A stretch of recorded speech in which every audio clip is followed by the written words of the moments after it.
আজ সকালবেলা দিনটি বেশ ভালোই ছিল, রোদ ঝলমলে। আর আমাদের বাড়িতে যেহেতু গণেশজি আছে, তাই আজ গণেশজির পুজো করেছি। কারণ আজ হলো গণেশ চতুর্থী। সামান্য কিছু ফল ফুল দিয়েই আজকে পুজোটা করা হয়েছে।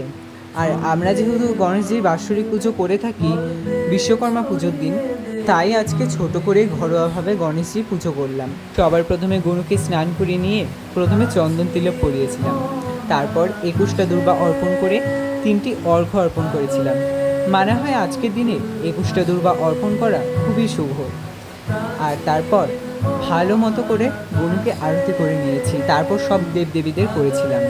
আমি যখন ভিডিওটা রেকর্ডিং করতে বসেছি তখন বাইরে প্রচণ্ড বৃষ্টি পড়ছে। জানি না তোমরা কতটা কি শুনতে পাচ্ছ। আমি আজ গণেশ চতুর্থী পুজো কীভাবে করলাম সেই ছোট্ট একটি ব্লগই শেয়ার করছি। আর আগামীকাল একটি বড় ব্লগ আসছে। আজ ভিডিওটা এই পর্যন্তই। রাধে রাধে।